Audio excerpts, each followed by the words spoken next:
Hey everyone, and welcome to another Eagle Eye presented by PJ Wellahans with Reuben Frank. I'm Dave Zangaro. Roob, it's been kind of a crazy offseason in terms of quarterback movement, and you get another one. Yeah, and I think we're seeing kind of a sea change in the way teams look at quarterbacks now. You know, it used to be if you drafted a quarterback in the first round, especially high in the first round, Sam Darnold was a third pick. You would give that guy, 4 or 5 years to develop, to grow, surround him with talent, get used to the offense, the NFL game. I guess we learned with Arizona. I mean, they kind of set the standard for that, and they did the right thing. If you make a mistake, you have a chance to get a Kyler Murray, you do it. And Sam Darnold's 23. He may become a good quarterback at some point, but the Jets are the Jets, and they haven't won in a long time. And Joe Douglas is there now, and they make a bold move to ship him. We'll see what role Darnold has in Carolina, but I really think this is, the NFL is just becoming so quarterback centric, and I think this draft will reflect that. Right, for the first 11 picks might be the Eagles might be the first team not to take a quarterback, and so it's really interesting. I think it's a relatively new development that and Sam Darnold has. I mean, he's played a lot. I mean, he started enough games, and he was bad this year. I mean, he was not good, and he regressed. I mean, he wasn't bad his second year, but it's really a different way of. It's like, just do whatever you can to get that elite quarterback, and it doesn't matter what you did before. So we're seeing that now. It's interesting to me. It's a real kind of, I mean, the whole league is just becoming, all the rules are favoring offenses and quarterbacks protecting the quarterback. Everything's DPI. It's all based on that, and the drafts are going to reflect that, and that's what we're seeing. Yeah, so we'll kind of go through what this Darnold trade means for the Eagles, because it does that was still the intro, wasn't it? I'm sorry. You just kind of went there.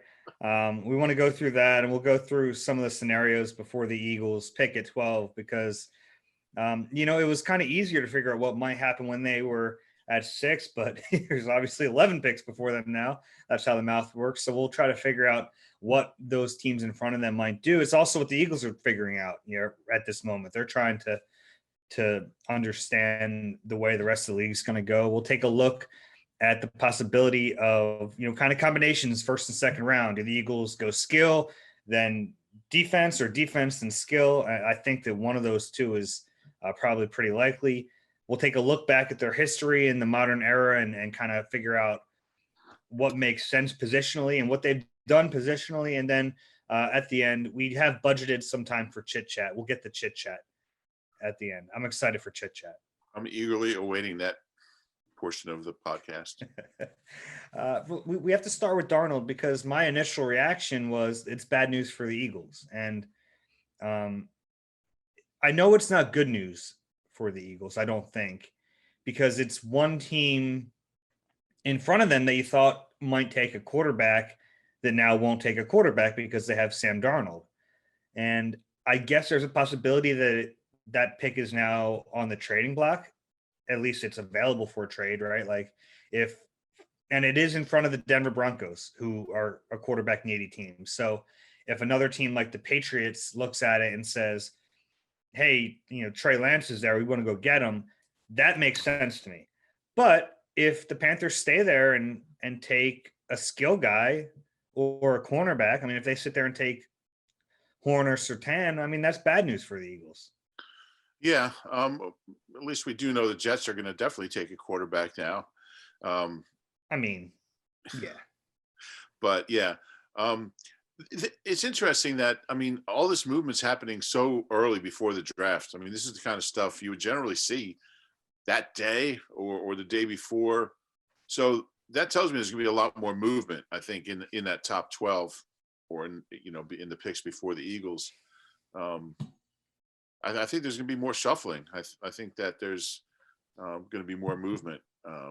It's interesting that these moves are happening so early, generally teams are like, well, if we wait and wait and wait, we're going to get have a chance to get a better deal. But teams are going early, so that tells me there's going to be more movement, and because we're seeing it, every day somebody's either doing something or getting ready to do something. So I wouldn't be surprised at all if those 11 picks before the Eagles pick change maybe a few times before April 29th.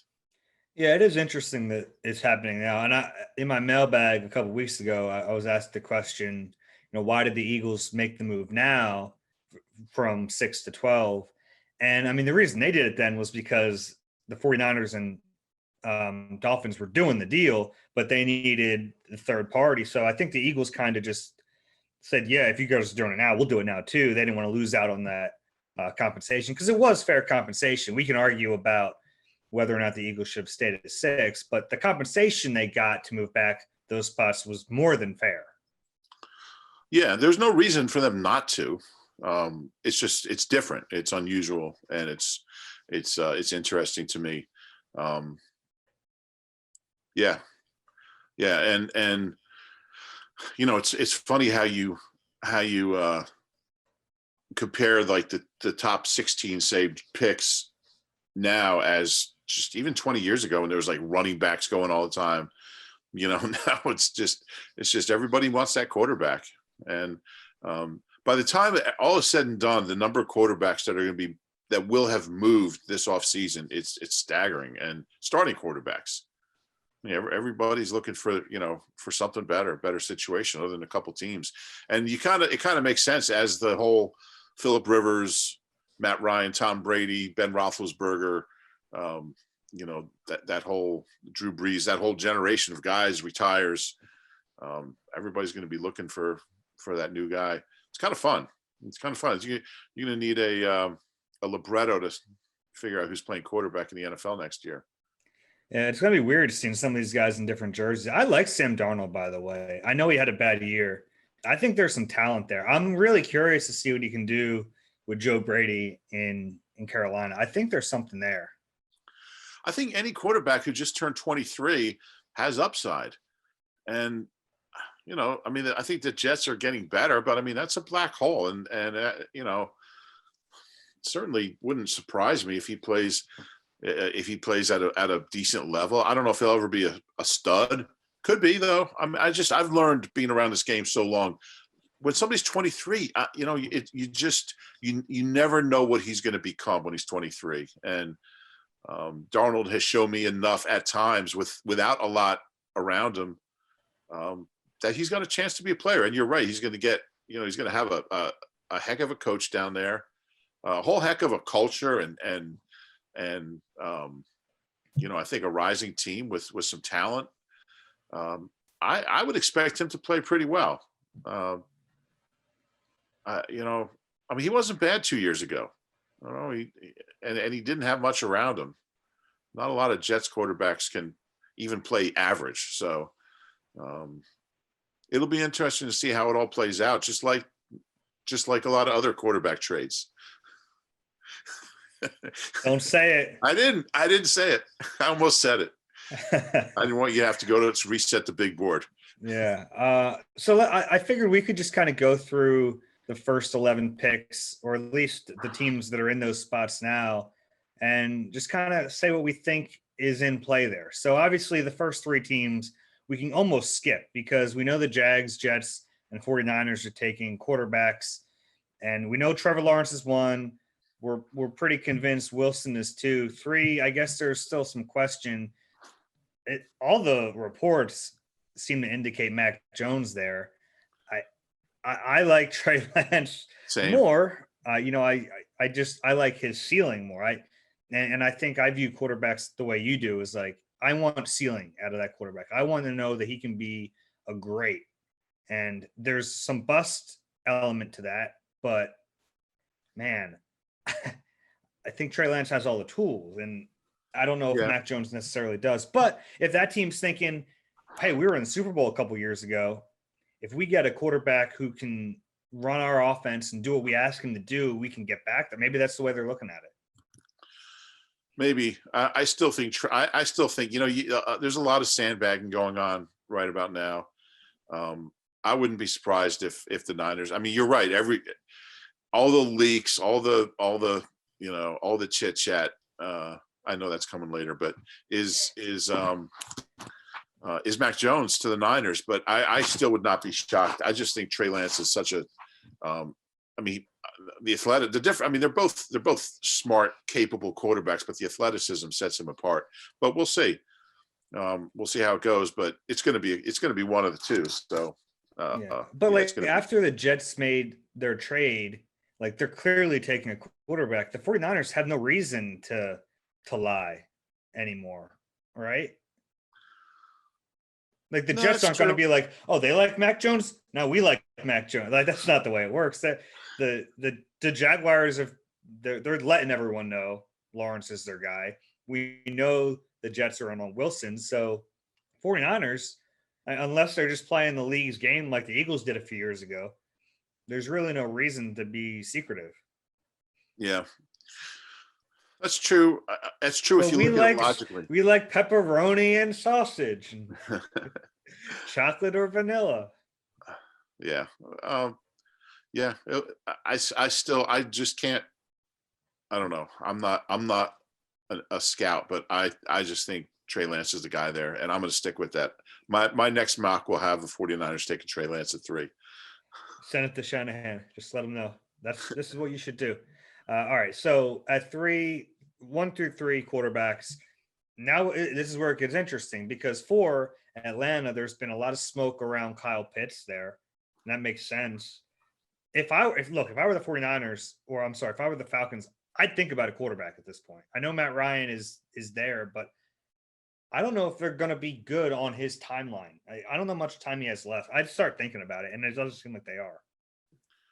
I mean, got through for 4,500 yards last year. 40? I don't know, 38 touchdowns, whatever it was. He had one of his best years, and his contract makes it look like he's going to be the guy for at least 2 more years. So yeah, I don't see drafting a guy at 4 and having him sit for 2 years behind Matt Ryan. You don't do that anymore. It's like you draft a guy and he's going to play. So maybe next year, but Matt Ryan is he's old, but I don't think I'll tell you what, if I was him, I would take Kyle Pitts. I think he'll be the first. And I think that's probably what they're going to do. On QB. Yeah. So Kyle Pitts. So we'll say Kyle Pitts at 4. And then that's the crazy thing is some of these older quarterbacks like show no sign of slowing down. Some do, but yeah, it's crazy how long these guys can play, and that's part of the reason you keep trying to find the right guy, because if you do, you might be your quarterback for the next 17 years, Yeah, the Eagles tried that. Yeah, it didn't work. Don't say it. I didn't say it.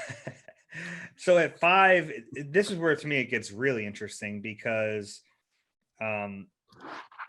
Jamar Chase is a popular pick here. You could go play with Joe Burrow again, but the Bengals probably want to keep Joe Burrow upright. So maybe a tackle at this spot. If I were them, I'd take a tackle and I'd try to protect the quarterback. But Jamar Chase is a really good player. And this is where you think Howie Roseman's probably really rooting for the Bengals to take Jamar Chase. Yeah, probably. The last thing Howie wants is Jamar Chase to be there at 6. But I think they're taking a tackle. I think they're taking Sewell there. I just think it makes the most sense. Long term, short term. Maybe I have a feeling Chase is the guy, and part of that is the Eagles trade. I don't think the Eagles, or maybe they still do, but it makes sense to me that they would look at it and say, well, those 2 guys are going to be gone before we pick at 6, so let's get out of there and maximize value. We know how Howie thinks about the draft, and that would make sense to me. And then you get to 6, and now it's kind of a free for all, right? Because offense could go skill. I think skill makes a lot of sense there, whether it's Waddle or Devontae Smith. And now here's the problem, because you could see a run on some skill guys here and some corners. And this is why the Panthers trading that pick, at least right now, isn't a good thing for the Eagles, because the more quarterbacks, the better. And the Eagles have to hope that, hey, maybe a team like the Patriots trades up and takes a quarterback. Which I think is not unlikely. I'm sure Howie's urging them to do that. Howie's telling them, hey, you got a talent like Nelson Aguilar. You got to get him a young QB. I'm really surprised the Patriots still have Cam Newton. I mean, it was kind of a weird year. I mean, there was a lot going on with him. He had COVID, didn't he, early on? And yeah. I mean, he said it really affected him. I've always liked the player, but it just didn't seem like a good fit. I was sure they were gonna go QB, either free agency or trade or draft one, and they still might. But if the Patriots stay where they are, it's not gonna. I mean, it's not gonna be beneficial for the Eagles. That's for sure. I mean, they need as many quarterbacks as possible to go in the first 11 picks. And if the Patriots are behind them, that's going to be one less. Yeah. So, I mean, you look at the Dolphins, Lions, Panthers, and even Broncos, if they don't go quarterback, then Cowboys, Giants, like all those teams could for corner. I mean, where's Trey Lance? One of those teams is going to take Trey Lance. So, I don't think Trey Lance gets past Denver. I don't either, but the real question is it 4 or 5? Because you could see, you know what I mean? Like it all that matters. And so I wanted to go through Todd McShay's mock with you real quick. He did a mock last week, and he ended up having the Eagles take Michar Parsons at 12. And I had a chance to ask him about it yesterday, and he said, well, it's basically like that's the way the board fell before them. He had Jamar, and this is even with the Panthers taking a quarterback in the top 11, which isn't going to happen anymore. He had Chase, Smith, Waddle, Surtain, and Horn off the board. He had the tackles falling. So he had Sewell and Rashawn Slater still available for the Eagles at 12. Which I don't think there's any chance both of them. I mean, who knows? I don't see both of them being there. But he also he had Farley on the board still, right? Yep. Where they picked.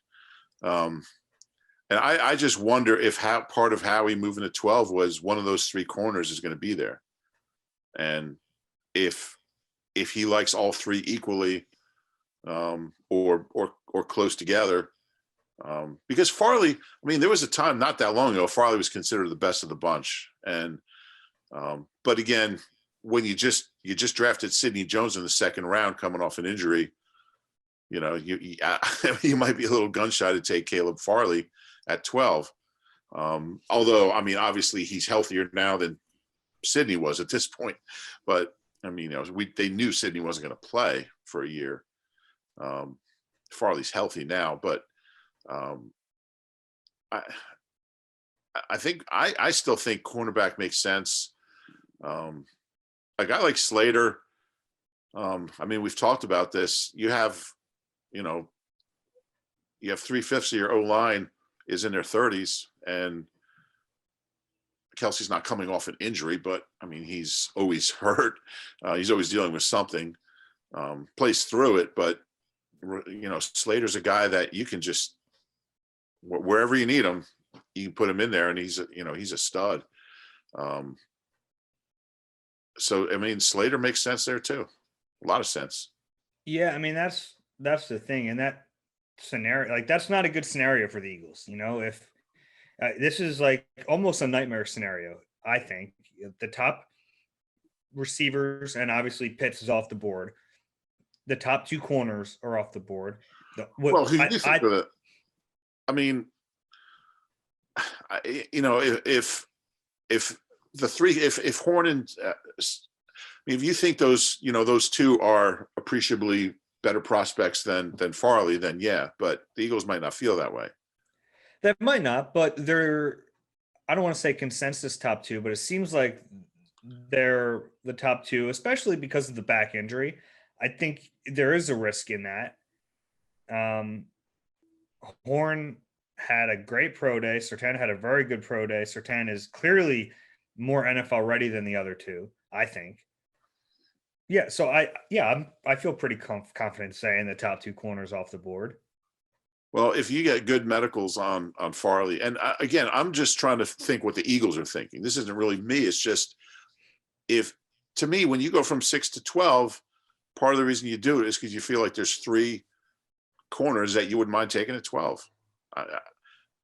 I'm just trying to get into Howie's mind here, which is, it's not a good place. I don't like it here, but I wonder how much of that was in the equation. All right, Horn's going to be gone. Surtain's going to be gone, but I think we can get Farley there. I mean, Farley was a top 10 pick, and then he just kind of, the consensus was with, the back and just not playing that, he just kind of, but he's still a prospect. I mean, he still has, I think he's going to be a pretty good NFL cornerback. Yeah, that's fair. But I also, I don't know if you're necessarily reading how we write that he's just thinking about a corner here. My guess is that they drop down thinking there's going to be a player here that we like, whether it's corner or receiver.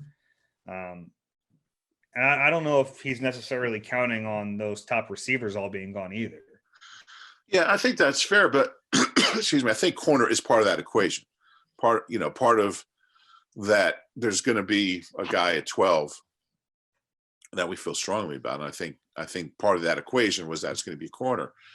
How would you feel about, we're so conditioned to say they're not drafting a linebacker, but it could happen. And, we talked last time about how, Gannon has come from 2 places where they value linebackers a lot more than they have here historically, and how much of the Eagles not drafting a linebacker is Howie, and how much of it was, just the coaches and the systems and schemes. And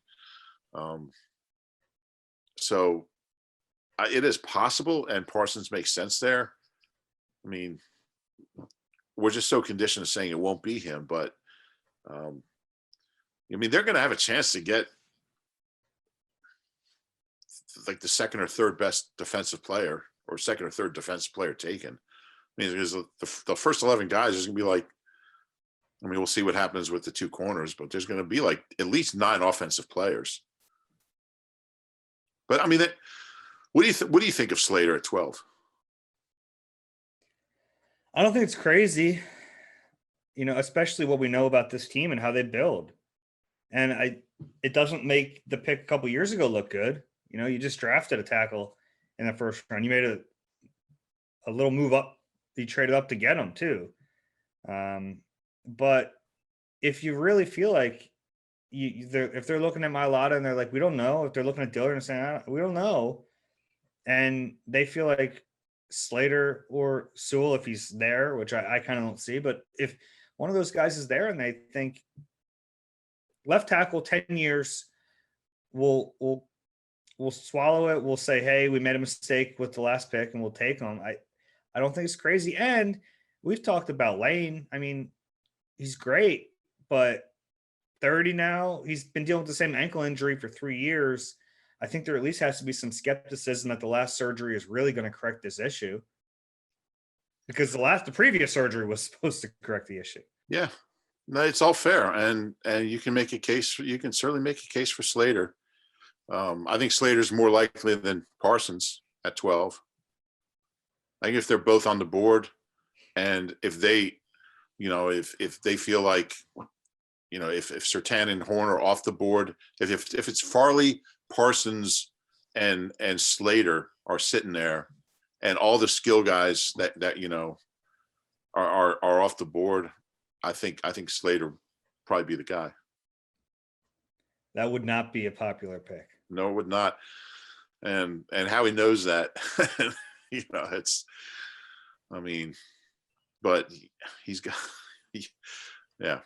But you can't reach for somebody just because everybody in town wants you fired. You know, maybe you can. Maybe they trade out at 12. What? But yeah, it's kind of like Darnold and the Jets. You can't not take Slater just because you took Dillard 2 years ago. But again, Dillard started 3 games. Sam Darnold started 38 games. So, and Dillard didn't suck in. I mean, he played pretty well in 2 of those games. So, very interesting stuff. Hey, Beer, Wings, Sports, PJ Wellahans is the place to get all 3. Local sports fans gather together to catch all the action at your neighborhood PJs. Visit pjspub.com to find a location near you. That's pjspub.com. So, Rube, you're now kind of conducting this train of drafting a corner in the first round, getting a skill guy in the second. And we talked about this on a few pods ago. But why do you think that makes the most sense? Well, looking at the trends, and trends are only a roadmap, but historically, when you look at the skill guys the Eagles have taken in the second round versus the first round, they've gotten not only better value but better players, and it goes back decades. And the obvious ones are, Deshaun, LaShawn, and Ertz were all second round picks. But even like good players, like Jordan Matthews was a good player for a few years. You're getting in almost every case, you got a decent functional starter at worst in the second round. Where in the first round, it seems with skill guys, there's really more of a boom or bust. Keith Byers ended up having a good career, but as a 10th pick, he was not the running back they expected. Certainly, and you go all the way back there. Nelly. Nelly was not the player. Obviously, he had some very high moments, but not the player you expected where you took him. Kenny Jackson, first round skill guys. It's been really mixed. Macklin had a good career here. What you would expect from a 1, but maybe not a great career. He had 1,000-yard season as an Eagle, and it was a great season, 1,300 yards. But you have to go back to Mike Quick to find the last star, elite skill guy. And by skill guy, I mean receiver, running back, tight end, not quarterbacks. Take that the Eagles took in the first round, and so I took that and I went and looked at the entire league. And I don't want to get into the numbers because there were probably too many numbers in the story, but no, not you. Basically, I think it was there's been 18 out of active cornerbacks, and Pro Bowl is not a perfect measuring stick, but Pro Football Reference you can search Pro Bowl. So you can't search cornerbacks though. You have to go through each one and differentiate between safeties and corners, which is really a pain. But 18 active cornerbacks drafted in the first round have made a Pro Bowl, only 5 in the second round.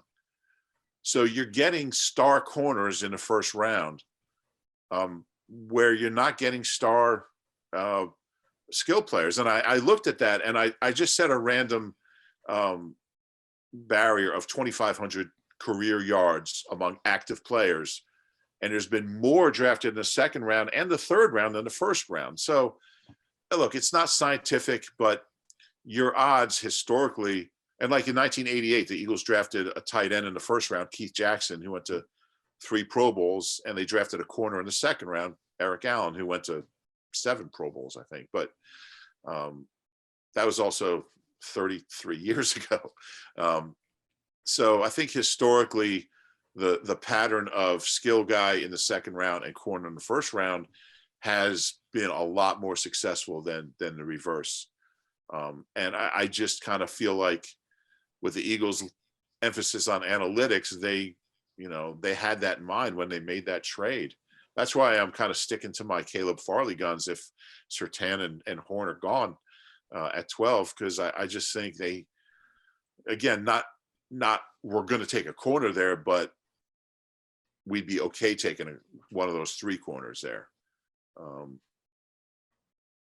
You look at the second round and there's going to be good receivers, sitting there at 37, or even if they move up to earlier in the second or at the end of the first. There's going to be a good weapon there that, so, I mean, it's funny because like the trade makes sense every way you look at it, other than how he's going to screw it up. Like if another team did this, went from 6 to 12 and got the first round pick for next year, you say, all right, I trust them at 37. I trust them at 12. But I think the general sense is we don't trust Howie to get it right. The trade was the right thing to do as far as value goes, but you still have a better chance to not screw up 6 than 12 and 37. So I think I wrote this when it happened. I would, I'd feel better with a different GM making this trade and making these picks than Howie. And that's just the reality. He has not drafted well. So, but yeah, that's the theory about corners and skill guys. And it's pretty rock solid. I mean, and there's been obviously great skill guys in the first round and great corners in the second round. Not that many. Darius Slay, second round corner. But it really does hold up, and I'm sure they know that.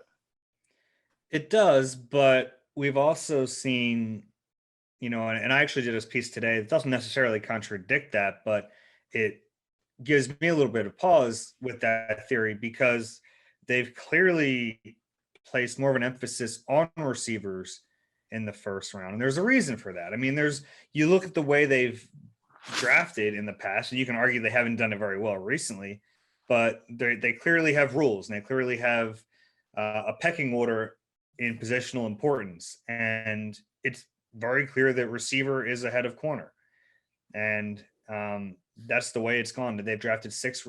I kind of used 1970 as the cutoff point, the modern era, just because before that you get into positions that don't really exist anymore.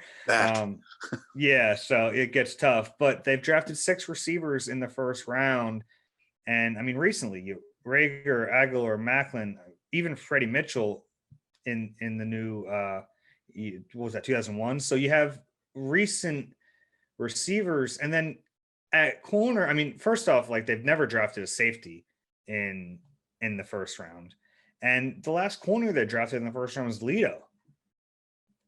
And like to me, that kind of shows that. And how did that go?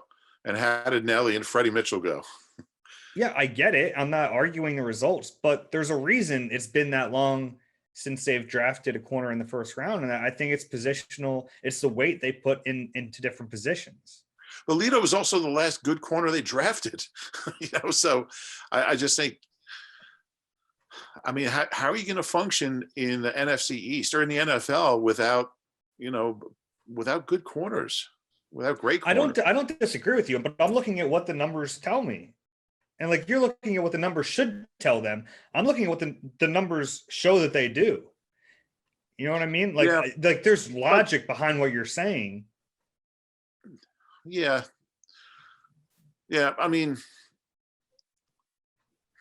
yeah, it'll be interesting to see how much Howie sticks to those trends. I mean, I would, as much as the trends show, corner at 12. I mean, if you have a chance to get one of the, top skill guys, I mean, that's one of the reasons I wanted him to stay at 6 was to have a chance to take at that point, Kyle Pitts, I thought would be there. He probably won't be, but to take one of the top skill guys who will be there at 6, even if you have to reach a little, just get him.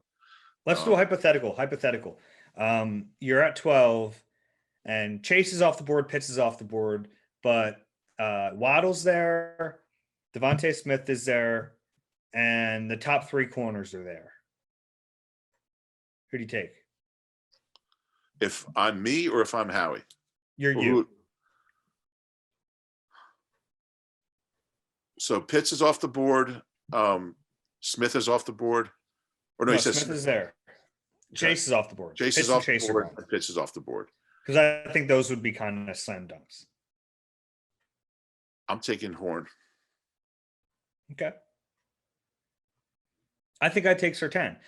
But I think Waddle will be second for me. Yeah. It'd be tempting. I really like Jalen Waddle. Yeah. I don't know if he's Yeah. going to be there. No, I don't either. Somebody has to be available at 12. There's got to be somebody. I wonder if they'll trade out of 12. All those guys are gone.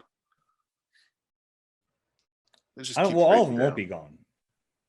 No, I know. I mean, the math says one of them has to be there unless somebody starts drafting 2 players. Yeah. Hey, Eagles fans, it's time to look forward to your dream vacation. The Philadelphia Eagles fan cruise tickets are selling out fast. The ship sails March of 2022 with Eagles fans and only Eagles fans. Book your tickets today at PhiladelphiaEaglesCruise.com. We're almost to chit chat. I just wanted to get into one more thing before that. Salary cap. I was getting a bunch of questions because the NFLPA finally updated all their numbers, and we have an accurate salary cap number for the Eagles. They have $6,431,321 in salary cap space. That's updated after all the restructures and the signings. And 11 cents. And 11 cents. And all that is updated. So that was the number. And there were a lot of questions about it. So I wrote a story and kind of ran through some of the answers, but I'll do it real quick here. It's a higher number than what we initially thought because all the restructures came through. As of right now, they have enough money to sign their rookie class and fit them in under the cap. That's going to come out to around $3 to $4 million. And let me just say one thing. I think I know I got a couple questions about, and what's their rookie, the rookie contracts are not the same as the rookies' cap numbers for this year. So like, the rookie wage scale, includes all the contracts are slotted. So the amounts are predetermined and they're more than the cap room they have, but the only amounts that count are the 2021 cap figures. So yeah, exactly. So yeah, about $3 to $4 million for that. So right now they're fine. But I would think they still want to add a free agent or two. So then you kind of get up against it, and they still have ways to open up more cap space. They can still restructure Lane Johnson. They can still restructure Fletcher Cox. They can still trade Zach Ertz. We're waiting on that still. I mean, that right away, that's almost $5 million cleared, and that would be plenty. And Derek Barnett has that $10 million fifth-year option. You would think they're still going to try to extend him. I don't know how willing he will be to take a pay cut to do that. He wouldn't. So, but you'd think they'd still try. So there are still ways for them to create space. And then once they get to next year, they're in a pretty good situation. There is going to be some dead money from these one-year contracts with Anthony Harris and Joe Flacco because they kind of spread out the cap hit over years that don't exist. And that's all going to escalate next year. But it's relatively minimal compared to how much space they're going to have. So they figured it out. They're always going to figure it out. I mean, it was roster mismanagement, cap mismanagement that put them in this position, but they figured it out. And it's not ideal right now. That's why they weren't players for major free agents, but they knew that was coming. So they're in a tight spot this year. They're going to get out of it, and they'll be in a pretty good spot next year. Alshon mismanagement for sure. That guy got paid a lot of money. Yeah. The highest paid Eagles non-Pro Bowl in history. By a lot, I would imagine. By a lot. Todd Herriman's a second, like $22 million less. Yeah. Yeah, Alshon got paid a whole lot. All right, we're up to chit chat. We made it. Yeah, I got a new laptop. That's exciting. I'm setting that up. And it is exciting. Yeah, but everything's coming out like everything is white on black. Like it's like white type everywhere. Like Twitter, it's just weird. So I got to work on that. Maybe Finer can help me with that. But it's always exciting to get a nice, sleek new laptop. And our next podcast will be with the new laptop. So that's exciting. And I got like all my password, like I always worry like I won't be able to sign into stuff, but I'm like all signed in. That's good. I got Slack running. I've been holding back a sneeze this entire podcast. My allergies have been outrageous. And I've been spending so much time outside because I get so excited when the weather's warm, and then I just suffer. How was pickleball last night? It was great. My one friend suffered an injury, We hope Really? she's okay. Yeah. They were texting me during this saying she had to go to the ER last night. So hopefully, Oh, really? yeah, tripped over a line. It was right at the end too. We're like, we'll play one more game, and yeah, hope she's okay. Yeah, pickleball's fun though. I've always played tennis, so a few of my friends and I started playing pickleball recently, and it took a while to get used to. I was just missing the ball because you're used to a tennis racket, and it's obviously longer. So I was just swinging and missing for a while, but now I've got the hang of it.